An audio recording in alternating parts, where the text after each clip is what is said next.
Assalamualaikum warahmatullahi wabarakatuh. Ini saya nak kisah cara rawatan Abang Wan.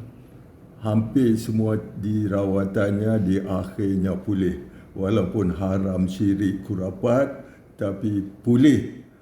Jadi bila pulih itu, apakah yang haram jadi halal? Kita tengok ni makna cara memang penipu ni. Pesakit dikata kerasukan jin, sedangkan dia sendiri pun kata pesakit masih sadar. Kalau tak salah 30%, sila dengar. Ya, kerasukan 100%. Cuma mereka dikawal dalam 30%. Dia boleh sedar tapi tiba-tiba dia sendiri pun tahu 30%, makna dikawal 30% menandakan bukan orang kerasukan jin, masih sadar. Dan pesakit pula pun mengaku sadar. dia akak tadi ketika macam akak menjerit apa semua tu, akak sedar ke ataupun tidak ke, ataupun sedar tapi tak boleh kawal diri tu? Sedar, sakit. Sakit tu macam saja nak rasa geram. Pesakit kata sadar sakit dua lah. Tafsuk kuno-kuno ilmu bawang-bawang ataupun terbawa-bawa ataupun amawan kuat dipicit sakit. Ini lepas tu ni apa dia, selepas dirawat lah, lepas dirawat diazan.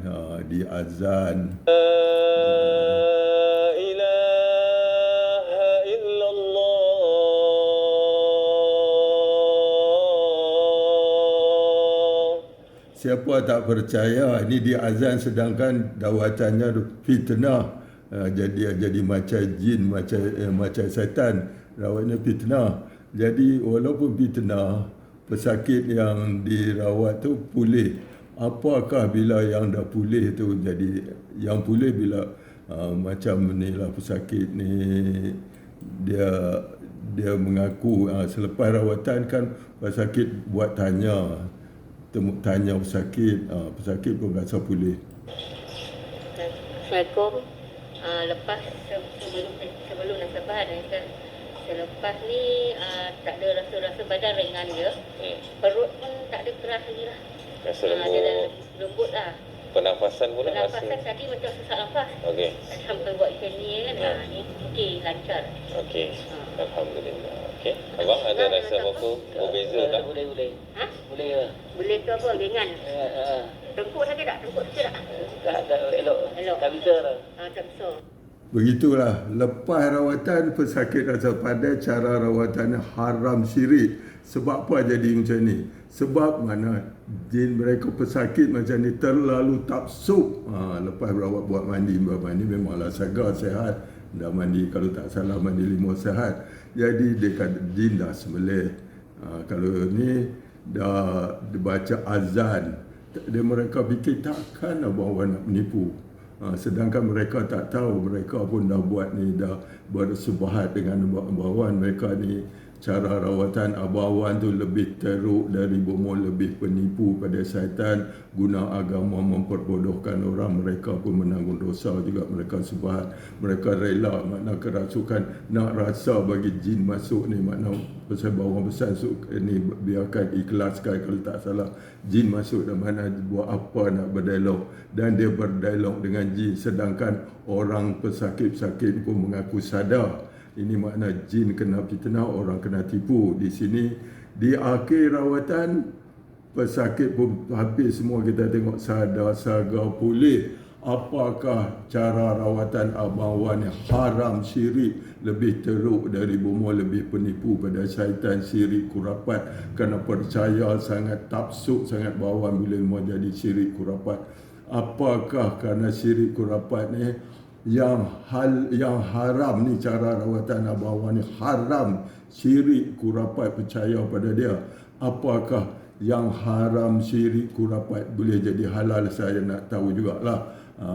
Dia dengar azan sembelih jin, sedangkan dia penipu. Makna pesakit ni bila terlalu tapsuk, kita tengok sama aja. Bila nak tu mereka dah tahu dah apa nak buat, apa nak berlakon, hanya berlakon. Mintalah mereka mungkin mengharapkan jin ni masuk dalam badan mereka supaya Abang Wan sembelih, dan mereka berdialog cakap apa tu, orang nak perhatian 100% menipu, orang terbawa tak menipu. Mungkin macam pesakit ni dia tak menipu, terbawa terlalu tapsuk.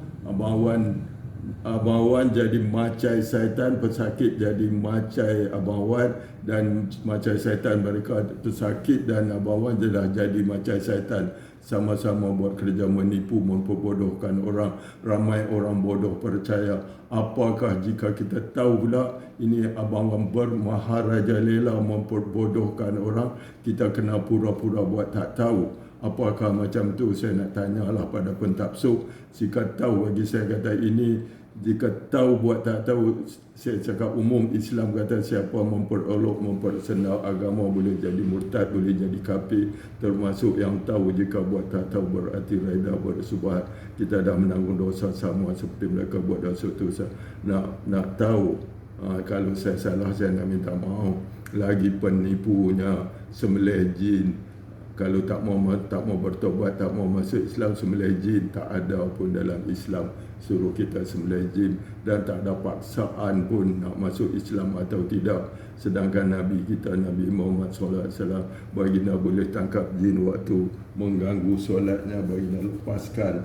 Kerana apa? Baginda teringat doa Nabi Sulaiman alaihi wasallam berkaitan dengan jin supaya Allah tidak beri pada orang lain. Jadi baginda lepaskan. Lagi satu yang bahawa famous, orang mesti dia berdakwah dengan jin. Wa ma khalaqtul jinna wal insa illa liya'budu. Aku tidak menciptakan jin dan manusia untuk beribadah pada Allah. Siapa tak percaya, tapi ramai orang bodoh, dia book office full house. Jadi orang tertunggu-tunggu nak berlakon. Ramai orang bodoh dan ramai pula tahu buat tak tahu. Ingat, tahu buat tak tahu berarti reda menanggung dosa sama seperti mereka buat dosa. Itu pasal saya sibuk nak beritahu. Siapa tak terima kebenaran sombong jika saya pernah beritahu. Ini cara rawatan Abang Wan ni, dia dah tentulah, dia kata 30% sakit ni, 30% makna orang masih sadar bukan kerasukan jin. Saya kata masih, sedangkan pesakit mengaku sadar. Dan saya pun kata memang hampir semua perawat buat semua berdialog dengan jin. Orang kata pandai, namun satu, mereka kena tipu dengan orang nak perhatian. Kedua, orang terbawa-bawa, orang nak perhatian 100% menipu. Orang terbawa-bawa tak menipu. Macam Abang Wan lah, bila kata ada jin dalam maka pesakit itu, mereka pun akan jadi kerasukan jin lah. Kemudian sembilan jin dia penipu. Cara rawatannya lebih teruk dari bomoh, lebih penipu daripada syaitan.